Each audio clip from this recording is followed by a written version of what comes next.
dia, meus amados irmãos, que a graça e a paz que vem da parte do nosso bondoso Deus, da parte do nosso Senhor e Salvador Jesus Cristo, possa habitar em cada um de nós, de forma que possamos crescer e abundar no conhecimento gracioso de Deus, e esse conhecimento nos traga poder para que sempre e continuamente a gente possa estar percebendo que estamos crescendo para atingir a estatura de Cristo, né?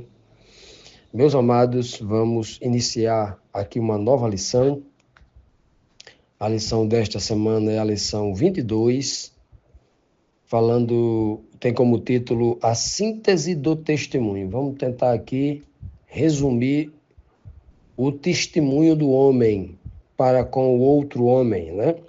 A síntese do testemunho. E o verso síntese está em Romanos, capítulo 13, versículo 9, quando Paulo diz assim: pois estes mandamentos, quais mandamentos? Ele vai dizer aqui, não adulterarás, não matarás, não furtarás, não cobiçarás, e qualquer outro mandamento, honrar teu pai e tua mãe, né? Não dizer falso testemunho, qualquer outro mandamento, todos se resumem neste preceito. Qual preceito?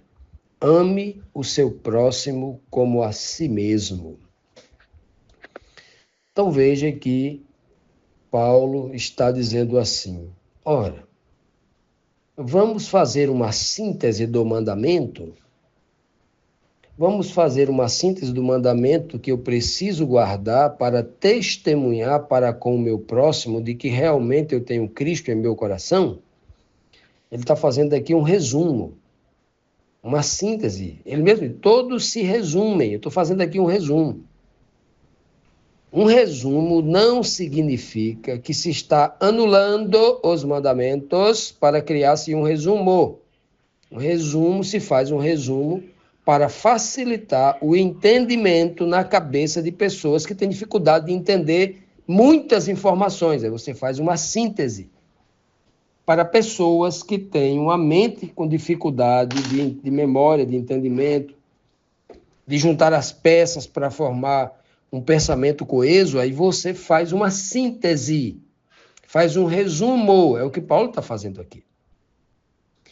Algumas pessoas com dificuldade de entendimento, né? Outras que não são honestas intelectualmente, que sabem, têm capacidade de entender as coisas, mas não aplicam essa verdade aos corações, como disse Jesus contra os fariseus, mestres da lei, sabem muito bem o que é isso aqui, mas dizem, não, Jesus anulou o mandamento aqui, não adulterarás, não matarás, anulou, agora é só amar o próximo. E o que significa amar o próximo? Né? Veja que é uma pobreza, né, intelectual, uma pobreza de raciocínio, dominada por uma cobiça pessoal, por interesse pessoal, por uma cegueira que não vem de Deus, tentar encobrir aquilo que não pode ser encoberto.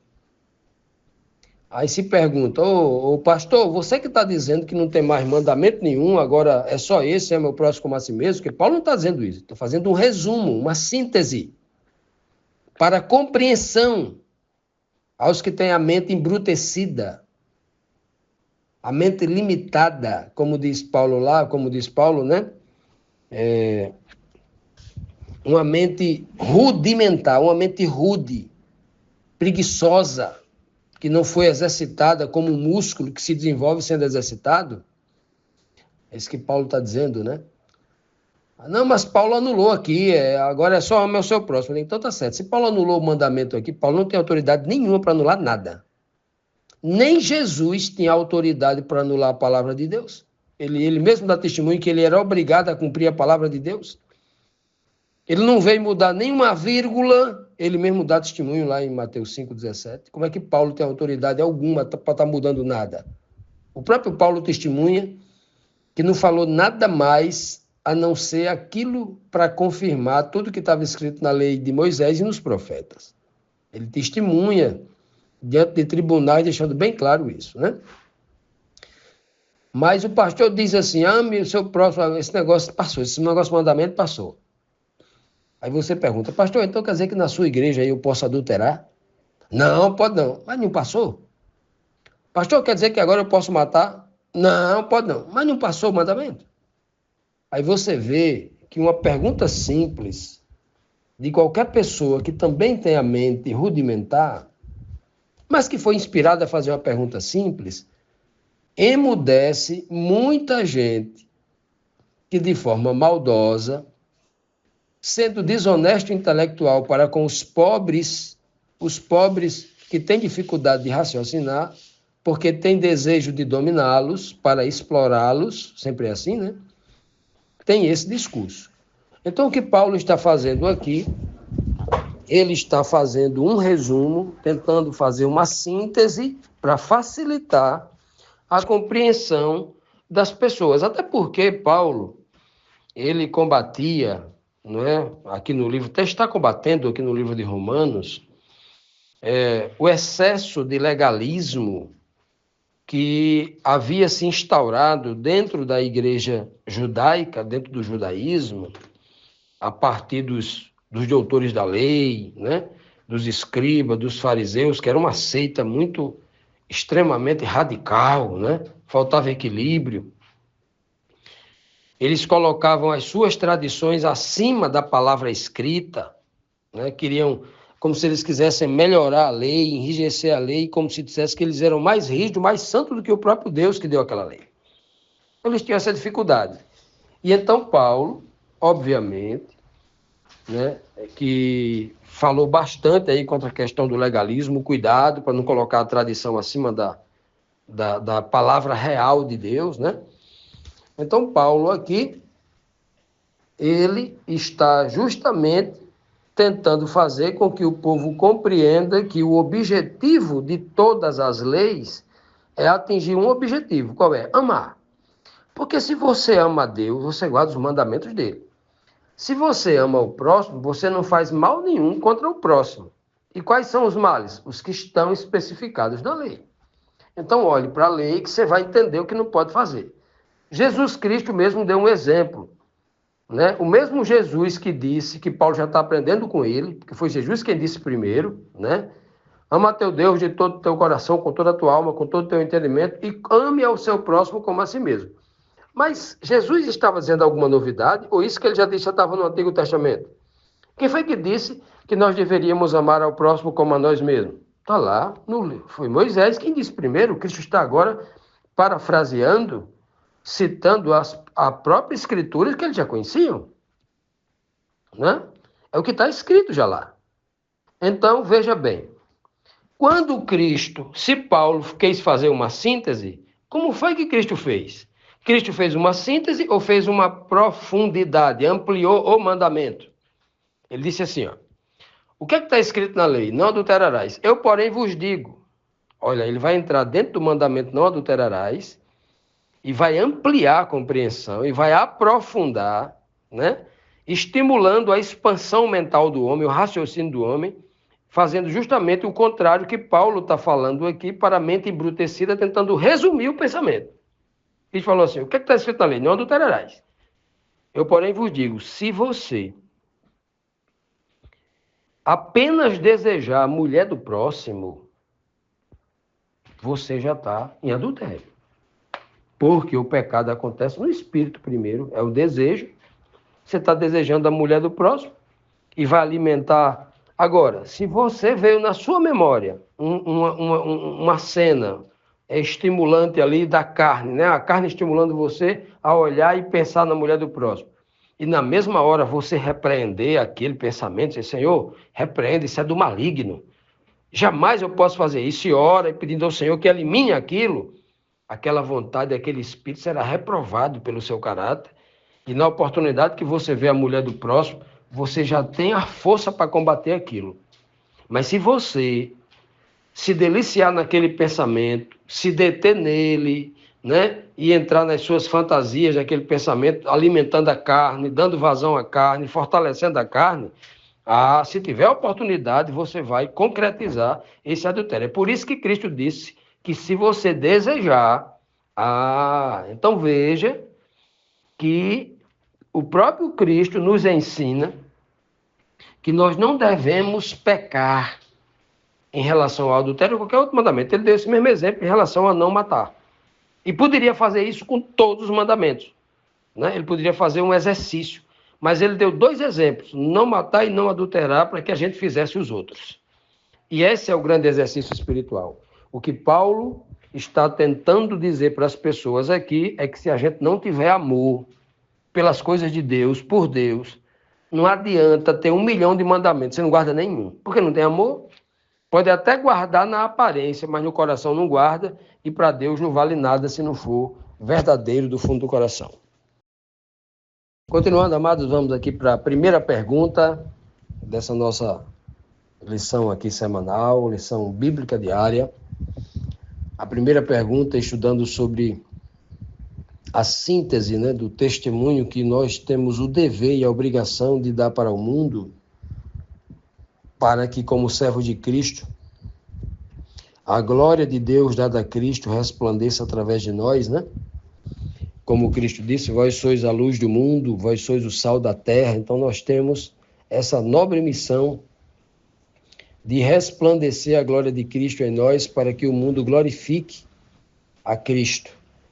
E glorificando a Cristo também glorifique a Deus o Pai. Amados, Romanos 13:1 diz assim: todos devem sujeitar-se às autoridades governamentais, pois não há autoridade que não venha de Deus. As autoridades que existem foram por ele estabelecidas.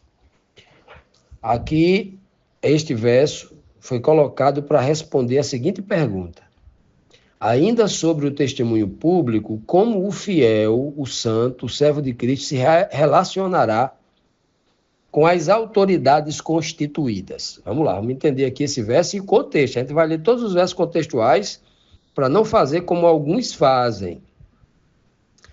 Algumas autoridades eclesiásticas, como Papa, Cardeal, Bispo, Padre, Pastor, Bispo também, dentro da igreja evangélica tem Bispo também. Bispo, pelo menos o título. Bispo, profeta, apóstolo, né? São tantos títulos e cargos que as igrejas gostam, os homens gostam, né? Porque Cristo não tem. Cristo, quando deu isso, ele deu funções e responsabilidade, não deu título. Porque o sujeito tem título, mas não desempenha a função. O cara diz que é bispo, mas não move uma unha para fazer o trabalho do bispo, né? Quer dizer servo, aquele que serve, né? O sujeito diz que é pastor porque fez um curso de teologia às pressas, e aí tem 20, 30 anos, abre um canal na internet e se chama de pastor, mas não tem uma ovelha, não cuida de uma ovelha, não cuida de uma galinha no quintal dele. Aí diz que é pastor. Então, os homens amam os títulos, né? Então, reprovando essa ideia vazia que existe hoje nas igrejas, vamos então pontuar o que é verdade nas Escrituras. Muitos pastores se utiliza desse texto para dizer o seguinte, nessa versão aqui, porque o texto correto não quer dizer exatamente isso. A mensagem de Paulo não quer dizer exatamente isso. Qual é o objetivo de Paulo? É o testemunho público.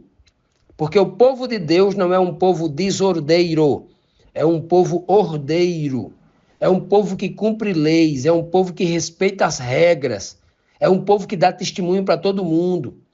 Não é o sujeito que fica passando o sinal vermelho. Não é o sujeito que fica pisando na grama quando tem uma placa dizendo não pise na grama. Não é o sujeito que fica jogando o lixo no chão quando tem um lugar para colocar o lixo. O povo de Deus é um povo ordeiro.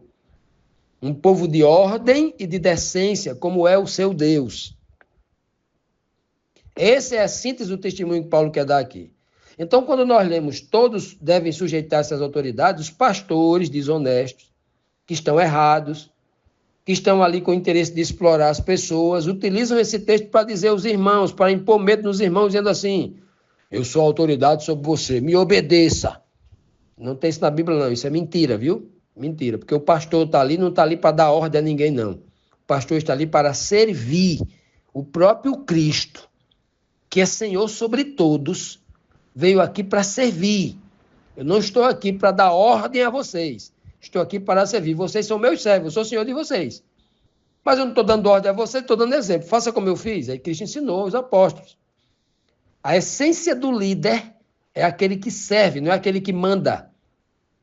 Aquele que dá ordem, colocando-se superior aos outros, ele está caindo no verso em que Cristo diz: não sejais como o mundo. O mundo dá ordem e oprime o outro. Mas no meio do reino de Deus, as autoridades verdadeiras é aquele que serve, é aquele que é inferior. Quer ser maior entre vocês? Perguntou Cristo aos apóstolos. Seja aquele que sirva, não é aquele que tem título para mandar no outro. Então, pegar esse texto aqui de Romanos 13, verso 1, para dizer que agora o crente tem que baixar a cabeça e ser subserviente a uma autoridade eclesiástica que deveria servi-lo. Olha só. É igual no Brasil, na política do Brasil. Né? Lá em cima tem um servidor público. Imagine que vamos colocar aqui no mais alto nível aqui. Vamos colocar um servidor público um ministro da Suprema Corte, do STF, Tribunal Federal, né? Suprema Corte. Não tem corte acima dela, ela é a máxima, né? Imagine que um ministro do Supremo desse, ele se acha na ordem, como já aconteceu, de pegar um elevador com um serviçal e ele mandar sair todo mundo lá, porque só ele, porque ele é quem manda, ele é o Deus do negócio e agora... Ou seja, isso é inversão de valores, porque o ministro do Supremo que está lá, ele é um funcionário do povo, quem paga ele é o povo. Ele está ali para servir o povo, não para diminuir o povo, não para dar ordem ao povo. Ele está para servir. Mas a inversão de valores mundana colocou isso na cabeça do homem, que entendeu tudo errado. Hoje as pessoas morrem de medo de um ministro do Supremo, de um governador, de um delegado de Polícia Federal, de um ministro, como se ele fosse um Deus. Ele está ali, ele é um funcionário nosso. A inversão dos valores, né? É a mesma coisa que acontece nas igrejas. As pessoas têm medo do pastor, porque o pastor mentiu, né? Disse assim: eu tenho autoridade, eu posso profetizar contra você, mando uma maldição e Deus me escuta porque Deus me obedece a mim. Aí eu mando a maldição na sua casa, você morre ali pretinho, queimado do sol. As pessoas falam assim. E as pessoas acreditam pela ignorância e pela falta de conhecimento. Então, utilizam textos como esse, sem compreender o texto, como se dissesse assim: ei, olha, se um governador fizer um decreto dizendo que você tem que tomar veneno, você tem que tomar, porque senão você está transgredindo a ordem que Paulo deu. Não tem mandamentos, mandamento passado, mas você tem que seguir o mandamento do governador, do prefeito, do pastor da igreja, do padre, do papa, não sei de quem. As pessoas entenderam errado. Ora, será que eles não leram um texto que Pedro disse lá, e o próprio Paulo vai dizer aqui no contexto, mas Pedro disse lá em Atos 5, eu não sei se é o versículo 29 ou 36, ele diz assim: mais importa obedecer antes a Deus do que aos homens, do que às autoridades humanas. Existem prioridades. Quando Paulo diz sujeitai aqui as autoridades, tanto civis como eclesiásticas, né? Paulo está dizendo assim: não seja desordeiro, não seja um povo que fica escandalizando por ser um rebelde, um transgressor. Não tem um espírito. A lei é boa, é bom para a sociedade. Se a lei for boa, boa para a sociedade, obedeça, não seja um transgressor.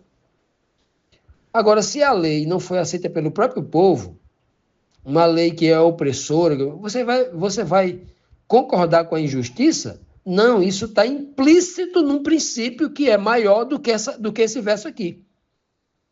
Ok? Quando Paulo diz assim, todos devem sujeitar-se às autoridades, a palavra sujeitar aqui está forçada. O texto aqui é todos devem respeitar as autoridades. Agora, porque eu sei que o governador do meu estado é um servo, o que mantém ele lá no cargo foi o meu voto, o que mantém ele o que paga o salário dele é os meus impostos e dos outros compatriotas, né, tal. Eu vou chegar agora em público e vou dizer, você é meu funcionário, vá ali, pega um copo d'água, traga para mim. Eu preciso fazer isso? Não preciso fazer isso, não. Nós colocamos ele numa posição de gestor para ele gerir tudo, né? Nós demos a ele autoridade para ele tomar decisão em prol do bem do povo. Neste sentido, sim, nós devemos respeitá-los e aquelas leis que foram feitas para o bem do povo, aí a gente deve obedecer. Isso é um princípio que vem antes desse versículo aqui. É um princípio. O princípio da justiça, o princípio da equidade, da isonomia e uma série de outros princípios que esse verso aqui tem que estar subordinado a ele, porque é maior, porque vem antes, não é mesmo? Então tem gente utilizando esses versos aqui para se tornar servo, cego, irracional, subserviente, né, de coisas erradas que estão sendo feitas por aí. Então, quando ele diz que todas as autoridades, pois não há autoridade que não venha de Deus. Aí a pessoa, quando lê esse verso, que está mal traduzido aqui, está equivocado esse texto, a tradução está equivocada, né? A tradução, quem traduziu para aqui, traduziu equivocado.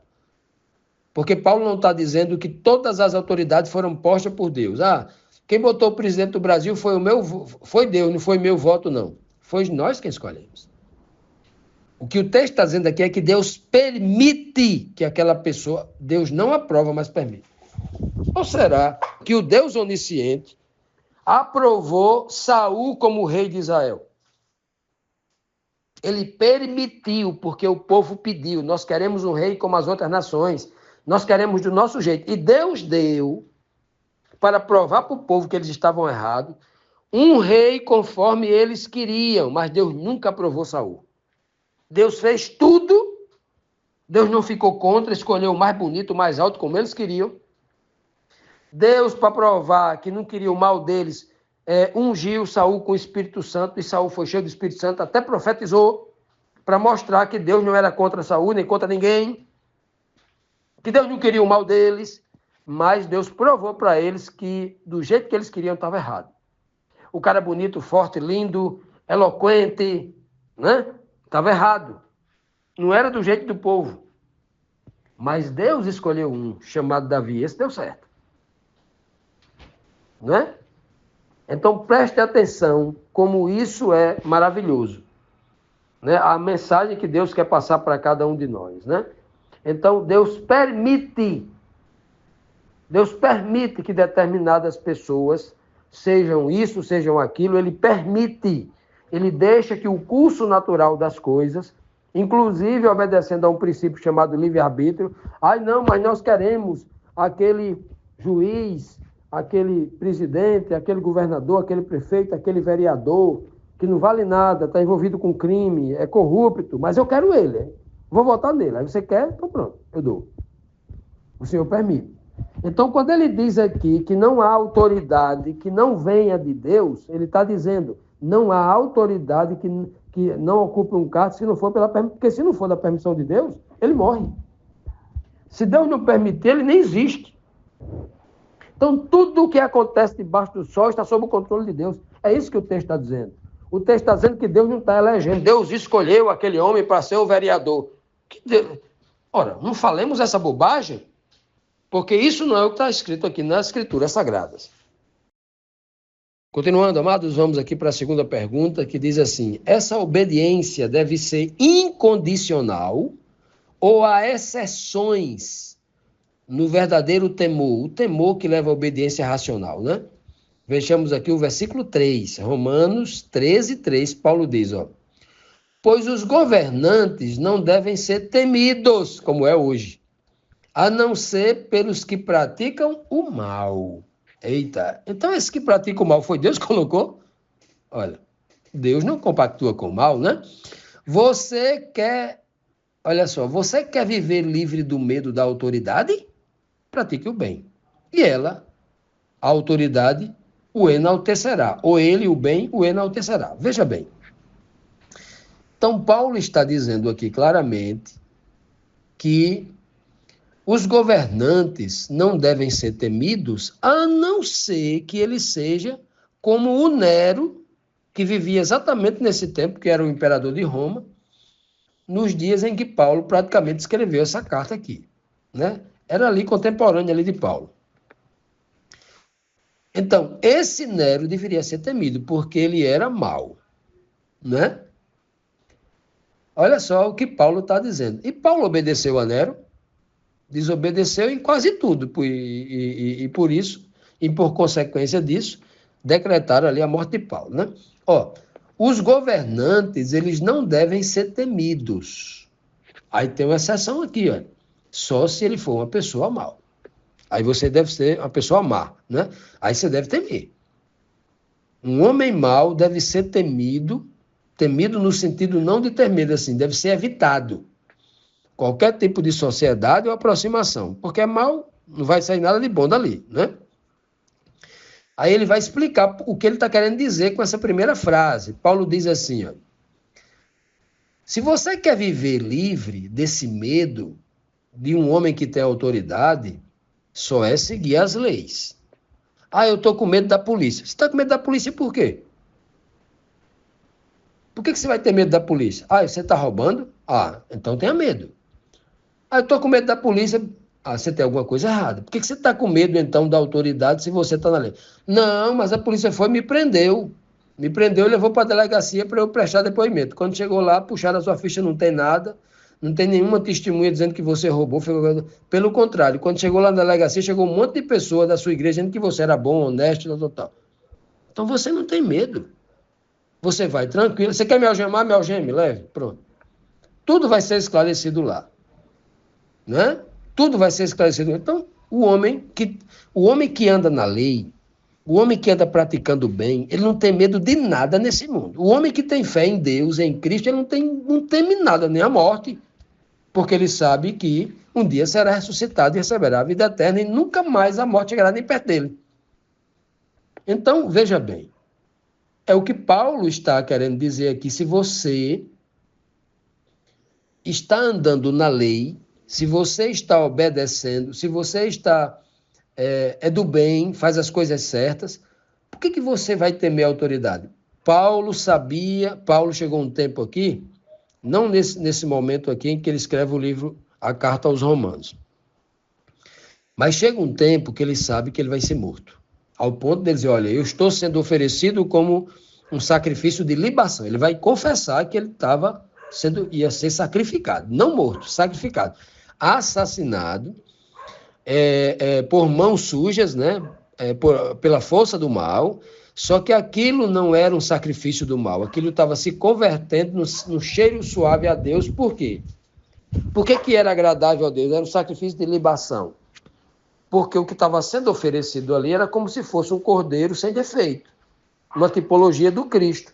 Um servo de Cristo que estava imitando a Cristo, que a imagem de Cristo estava nele, e ele mesmo disse, eu não vivo, é Cristo que vive em mim, e ali era do agrado de Deus, porque era uma oferta pura. Não era? Era um sangue inocente, um sangue puro que estava sendo morto. Um sangue de alguém que foi justificado, purificado pela justiça de Cristo.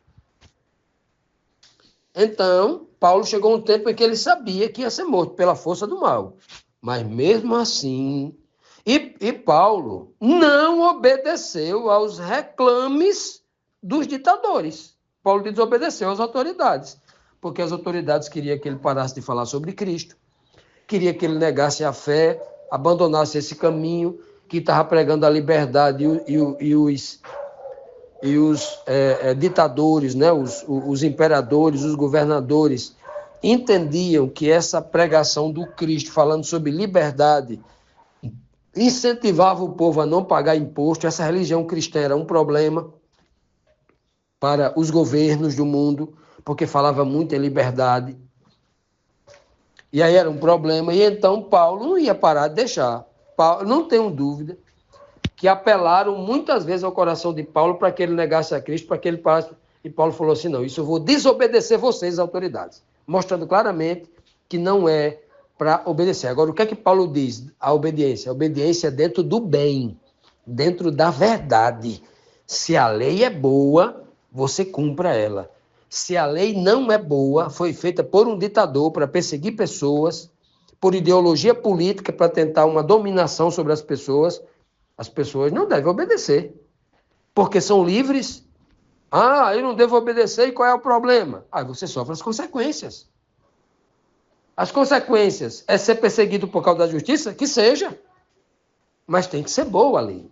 Então, nós vivemos num país onde as leis são boas.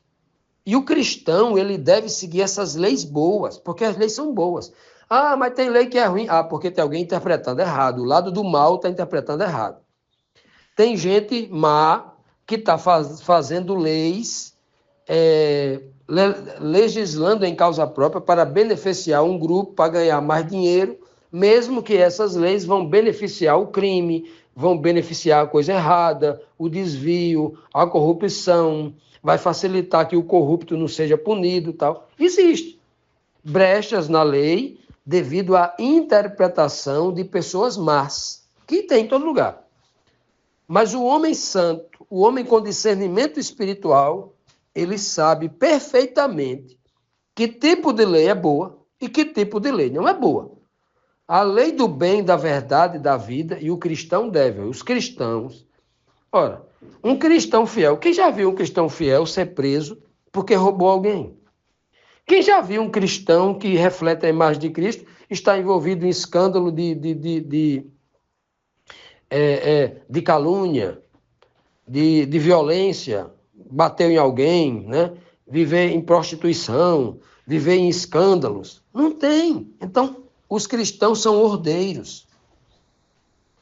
E é disso que Paulo está falando, um povo ordeiro. Um povo que as pessoas dizem, olha, aquele povo ali, aquelas pessoas ali, olha, se comportam bem, sabem entrar, sabem sair, sabem conversar, sabem comer, sabem vestir, sabem andar, sabem falar, sabem isso, sabem aquilo.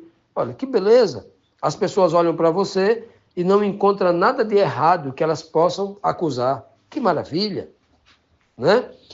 Essa preocupação que o apóstolo Paulo está tendo aqui em passar para os cristãos que precisam entender o bom testemunho que deve dar para a sociedade, né? Como a igreja do livro de Atos, lá do capítulo 4, a igreja poderosíssima que a Bíblia diz que a igreja caiu na simpatia do povo. O povo amava ver aquela igreja, aquele povo ali unido, né? Com justiça social, repartindo tudo com os que não tinham o que comer. Tal. Era a coisa mais linda. Então, os cristãos devem pensar nisso. E essa é a preocupação aqui do capítulo 13 de Romanos. Não é estar falando aqui exaltando títulos e autoridades, não. A preocupação aqui do capítulo 13 é o bom testemunho para com o mundo externo à igreja, para com aqueles que têm postos, títulos, posições e para com os homens de uma forma geral.